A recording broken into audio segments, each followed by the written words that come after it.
Trump's New York felony trial is not about sex scandals. It's about an illegal scheme to deceive voters ahead of the 2016 election, followed by an alleged criminal cover-up perpetrated by Trump from the White House. 3 key facts. Number 1. The first part of the crime was a series of illegal secret payments made with the intention of hiding information from voters that could have influenced the election. I don't even need to use the word alleged for a lot of this because these crimes have been established. Trump's former fixer Michael Cohen has served prison time, and the National Enquirer's parent company has paid a 6-figure fine for their role in the crime. The illegal payoffs were $30,000 to a Trump Tower doorman who claimed Trump had a secret love child, and a respective $130,000 and $150,000 to porn star Stormy Daniels and former Playboy model Karen McDougal, who both allegedly had affairs with Trump a decade earlier while Melania was caring for their newborn son. The affair with McDougal allegedly continued from the time Barron Trump was about 3 months old until a little after his first birthday.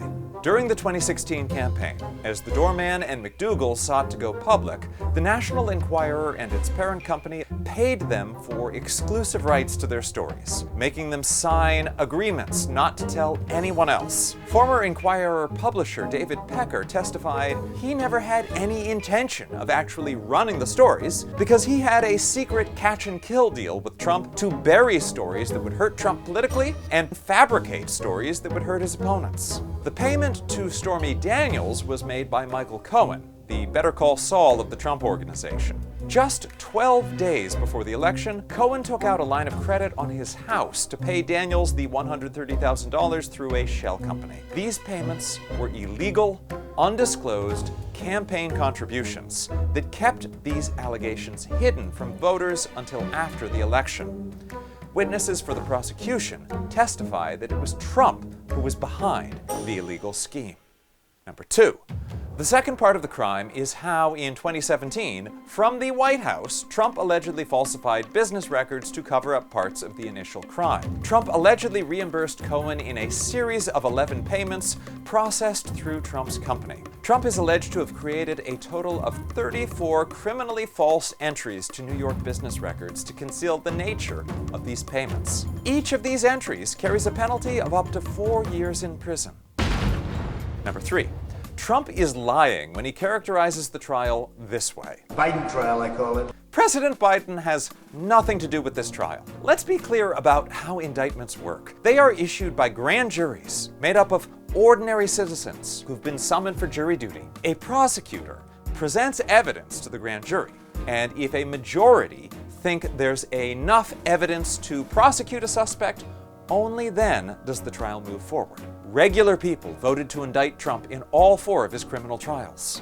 The reason we have grand juries is to prevent the kind of personally motivated prosecutions that Trump is both pretending to be a victim of and promising to undertake if he's reelected. On top of that, these are state charges in the New York trial. The president has no authority over them. He couldn't even pardon Trump if he wanted to. It's the same situation with Trump's criminal trial in Georgia. Now, a federal crime was also committed, and Michael Cohen was prosecuted for the federal crime by Trump's own Justice Department. Cohen went to prison for the crime. If Trump really believed this was no crime, everyone said there was no crime, then why didn't he pardon Cohen? Also, it's clear from the federal charges against Cohen that Trump's Justice Department saw Trump as the man behind the criminal scheme. But it's the Justice Department's policy not to indict a sitting president. It appears Trump only escaped prosecution at the time because he was president. The hope of evading future prosecutions could be one of the main reasons he's running for president now. So far, Trump has succeeded in delaying his 3 other criminal trials. So while a case involving a porn star and Playboy model might seem boring compared to allegations of stealing nuclear secrets and trying to overthrow the government, this might be the one chance to hold Trump to the same legal standards as any other American. I'm Allan Piper at A Piper 13. Follow Courier Newsroom for updates on all Trump's criminal trials.